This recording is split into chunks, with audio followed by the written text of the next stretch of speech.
Eu quero já convidar para participar do CNN Sábado o Dr. Gonzalo Vecina, que é fundador da Anvisa, presidente da agência entre 1999 e 2003, foi secretário municipal de saúde em São Paulo também. Dr. Gonzalo, bom dia. Antes da gente falar sobre as vacinas, queria saber que avaliação o senhor faz desse anúncio feito pela AstraZeneca, com a perspectiva de colocar na praça, se os testes derem certo, um remédio que pode servir para minimizar os efeitos da Covid-19 em quem já estiver infectado pela doença. Queria que o senhor nos traduzisse de uma maneira mais simples que tipo de ação esse remédio desenvolve no corpo de alguém que está contaminado pelo coronavírus. Bem, bom dia a todos e a todas. É um prazer estar aqui com vocês na CNN. Os anticorpos que estão sendo mencionados são anticorpos produzidos artificialmente. Nós temos tentado essa ideia dos anticorpos já em outras situações também. Estamos fazendo algumas pesquisas com soro retirado de quem já teve a doença, que é aplicado em quem está tendo a doença, tentando ver se quem teve a doença criou anticorpos, se esses anticorpos podem agir num outro paciente que está tendo a doença e não está reagindo de maneira adequada, não está produzindo anticorpos. Então, essas pesquisas estão em andamento. Agora, essa empresa, a AstraZeneca e muitas outras, produziram anticorpos específicos. No caso da AstraZeneca, este anticorpo que ela produziu é um anticorpo que ataca a espícula do vírus e impede que ele penetre nas nossas células e aí consiga se reproduzir. Deve ser tomado a partir do início dos sintomas até no máximo 8º dia e dá uma proteção, aparentemente neste momento são 2 doses, e dá uma proteção de 8 meses a 1 ano para quem tomar esse remédio. Então, ele protege da doença e tem uma proteção estendida pelas pesquisas até o momento, de até 1 ano. Não sabemos muitas coisas mais sobre esse medicamento. Sabemos que essa é uma linha importante de pesquisa, produção de anticorpos monoclonais. Então, é uma produção específica de uma molécula que é feita para fazer exclusivamente aquilo. Neste caso, anular a capacidade do vírus penetrar nas nossas células. Vamos ver o que vai acontecer. Se os testes, está em fase 3 agora, se os testes de fase 3 confirmam os resultados experimentais, estão começando agora nos hospitais da Universidade de Oxford, e vamos ver quanto é que custa esse negócio, certo? Anticorpos monoclonais que existem hoje no mercado são muito caros. Então, se esse remédio for algo muito caro, ele estará necessariamente autolimitado. Então, tem muita água para rolar ainda. É mais fácil a gente pensar na vacina do que pensar nos anticorpos monoclonais. Pois é, vamos falar então de vacina, porque a Hungria, como a gente já falou, é mais um país que deu início a essa vacinação contra a Covid-19. Já são então 17 países pelo mundo que estão vacinando a população. Aqui na América do Sul a gente tem o Chile, que foi o primeiro. A Argentina deve vir na sequência. A partir de amanhã a gente vai ter muitos mais países nessa lista com o começo da vacinação em várias partes da União Europeia. Entre eles Alemanha, França, Espanha, Portugal e Grécia. Todos com a vacina da Pfizer, da BioNTech. Na Península Arábica, Omã também deve começar a vacinar os cidadãos a partir de amanhã. Isso segundo a agência estatal. Pessoas que estão com doenças crônicas e os profissionais da saúde vão ser a prioridade na vacinação que começa amanhã. E o que eu quero entender é se causa um estranhamento para o senhor essa demora para aprovar a vacina aqui no Brasil. De que forma você entende isso? Qual é a explicação? Já tem 2 lados, né?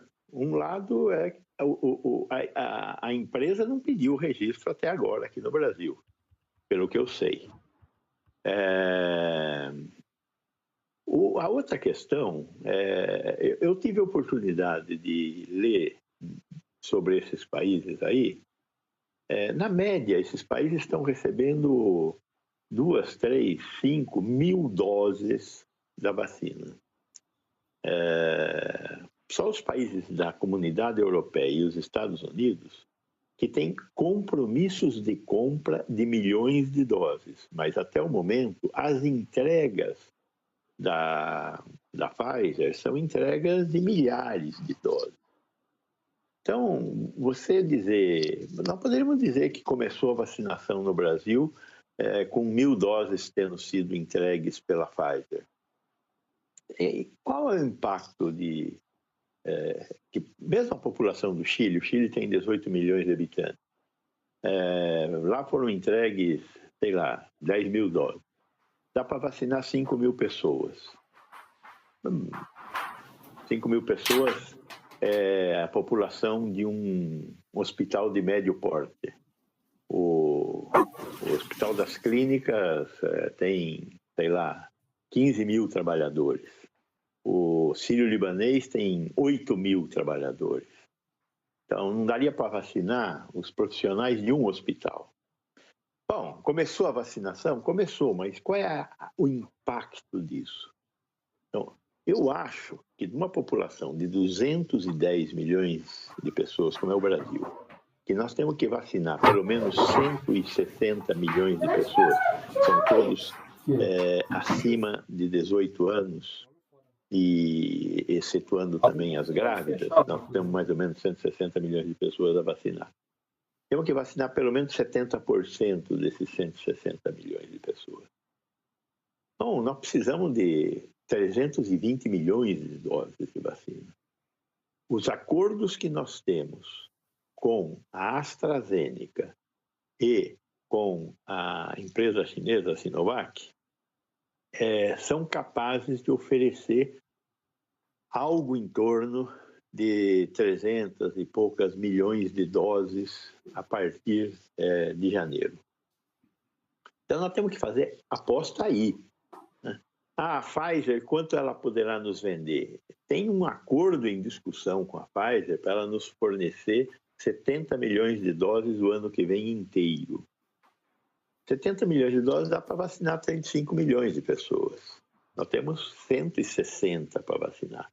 Então, eu acho que nós temos que conseguir fazer com que o Ministério da Saúde, o Instituto Butantan e a Fiocruz fechem os seus acordos, peçam registro na Anvisa da vacina da AstraZeneca, da vacina chinesa, que acabe essa discussão de quanto cobre e quanto não cobre, que eles apresentem transparentemente os dados que até agora não apresentaram. E aí nós vamos dar os passos seguintes, que é começar a vacinação, mas uma vacinação que vai imunizar mesmo. Então, são milhões de doses para cobrir milhões de pessoas. Não adianta ter milhares de doses. Então, é estimulante, é legal ouvir falar, é bom que a gente cobre o Ministério da Saúde pela sua inação até o momento, né? Mas nós temos que ter uma campanha nacional coordenada pelo Ministério da Saúde, realizada nos municípios com apoio dos estados. Este é o caminho que nós temos que andar. E com as 2 vacinas que nós temos contratadas num volume suficiente, que é a da AstraZeneca, da Universidade de Oxford, com a Fiocruz, e da Sinovac, com o Instituto Butantan. Fora disso, é sonho. Nós mostramos agora há pouquinho, doutor Vecina, imagens da Espanha. A Espanha também começou a distribuir as primeiras doses da vacina da Pfizer pelo país. Essas são as imagens, né? Os responsáveis pela saúde na Espanha celebraram a chegada da vacina, dizendo que é o começo do fim da pandemia. A Espanha diz que deve receber 350 mil doses por semana da vacina da Pfizer-BioNTech. A vacinação começa amanhã lá também. A Espanha já tem mais de 1.800.000 casos do coronavírus. O número de mortos já passou de 49 mil, segundo a Universidade Johns Hopkins. O senhor estava lembrando, pontuando muito bem, doutor Gonzalo, que são quantias pequenas ainda dessas vacinas da Pfizer sendo distribuídas pelo mundo, na comparação com a população desses países, mas a impressão que nós temos aqui, eu tenho pelo menos, né, e algumas pessoas têm também quando nós conversamos por redes sociais, com gente do nosso círculo, é de que pelo menos esses governos indicam que há um caminho. Eles têm um caminho que começa com poucas vacinas e a proporção deve aumentar ao longo do período, de acordo com a capacidade de produção da vacina da Pfizer, de outros acordos que estão sendo firmados por outros governos com outros países também. E a sensação que nós temos aqui, eu não sei se o senhor também tem essa sensação, essa impressão, como estudioso da área, como integrante da área da saúde, é que, pelo menos a impressão que nós temos é de que não há um caminho, né? Nesta semana, o ministro da Saúde veio a São Paulo e disse que a vacinação pode começar em janeiro, mas também pode ser em fevereiro, também pode ser em março. Aí, os representantes do Instituto Butantan e do governo paulista adiam por 2 vezes a apresentação dos estudos da fase 3 de testes da Coronavac. Os testes da Coronavac na Turquia são divulgados, 91% de eficácia, mas são testes diferentes dos que estão sendo feitos aqui. Enfim, como costumam dizer, uma confusão na grande área, né? O senhor não sente falta de um caminho também, doutor Gonzalo, de enxergar pelo menos o que é que vai acontecer no médio prazo? A gente vai ser vacinado, com qual vacina, a partir de quando, com quem vai começar? Porque a impressão que a gente tem é de que está tudo muito nublado ainda, né? Veja, eu concordo com a sua análise, ela é perfeita. Infelizmente, ela é perfeita. Nos falta, antes de faltar vacina, nos falta liderança política, né? Nós temos um ministro da Saúde que é um general, portanto, ele entende de armas, exército, tropa, mas de saúde ele não entende. Ele levou para o ministério mais 30 pessoas que são todos militares, então de saúde também não entendem nada, né? Então, tudo isso é ruim. Agora, de fato, nós temos uma instituição muito séria, que é a Fiocruz, outra muito séria, que é o Instituto Butantan, que pode até ter problemas com seus dirigentes neste momento, mas são instituições, tem um monte de gente trabalhando lá que sempre fez isso. Eles identificaram propostas de vacinas que são boas, que fizeram seus testes clínicos aqui no Brasil e tem alguns problemas para acertar. Problemas desses de fase 3. Então, a questão da AstraZeneca, acertar aquela questão da 1,5 dose, 2 doses, e a do Butantan, essa questão da diferença de eficácia entre a fase 3 no Brasil, a fase 3 na Indonésia, a fase 3 na Turquia, a fase 3 na China. Isso se resolverá no curto espaço de tempo. E essas 2 vacinas, que são as vacinas que nós vamos ter acesso com volume suficiente, deverão iniciar o processo de vacinação. Entre janeiro, com certeza, eu acho que a chinesa começa em janeiro, e fevereiro, começo de março, a da AstraZeneca. Seria melhor que nós tivéssemos melhores governantes que se sentissem no dever de ser transparentes com a nossa sociedade. Mas nós votamos mal, então nós vamos pagar um pouco o preço das escolhas que fizemos.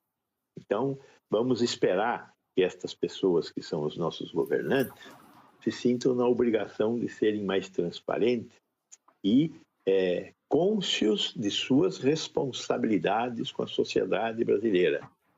Depende deles acabar esse morticínio que já está em mais de 190 mil mortes, e se a gente levar em conta as mortes escondidas pelas síndromes respiratórias aguda grave, nós já estaríamos próximos das 230 mil mortes. E é um desastre muito grande. Temos que parar com isso. A saída é a vacina. Nós temos essas 2 vacinas podem nos levar a alcançar a imunidade coletiva que nós precisamos alcançar para diminuir a circulação ou para acabar com a circulação do vírus na sociedade brasileira. Então, temos que dar esses passos. Por outro lado, a Pfizer, ela picou a venda dela num monte de países e resolveu fazer um show. Isso que ela está fazendo no mundo é um show, né? Vende um pouquinho de vacina em cada lugar e consegue mostrar para o mundo que, apesar de ser uma vacina que tem que ficar a menos 80 graus, ela está distribuindo e sendo utilizada no mundo inteiro. Isso é bom para as ações da Pfizer, mas do ponto de vista de cobertura vacinal, relativamente pequena. Onde é que eles vão conseguir um bom resultado? Na comunidade europeia, porque eles venderam uma quantidade muito grande lá. E para os Estados Unidos, onde eles também venderam uma quantidade muito grande. Tanto os Estados Unidos quanto a comunidade europeia vão ter vacina sobrando. O Canadá comprou vacina para vacinar 9 vezes a população dele. Então vai sobrar vacina. Eu espero que eles distribuam gratuitamente pelos países pobres da África e da Ásia, que não terão acesso à vacina senão através de doações.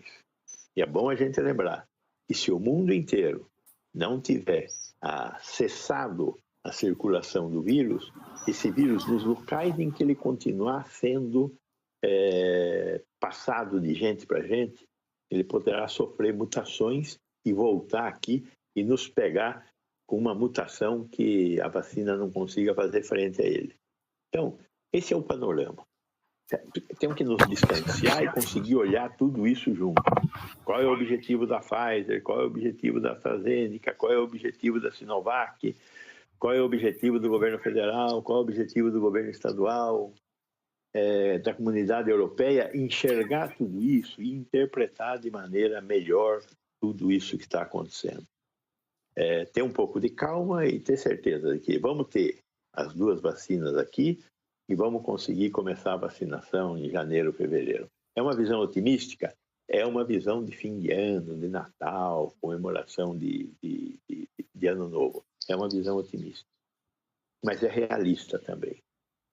Que bom ouvi-lo aqui, doutor Gonzalo Vecina, para nos ajudar a entender esse panorama cheio de nuances e deixar também uma palavra de esperança para nós brasileiros que estamos aguardando ansiosamente por essa vacina. Eu agradeço então ao doutor Gonzalo Vecina, fundador da Anvisa, ex-presidente da Agência Inter 99 2003, ex-secretário municipal de saúde em São Paulo. E um bom final de ano para o senhor. Nós voltamos a conversar em breve. Muito obrigado. Obrigado, bom ano e boas festas para todos nós. Obrigada.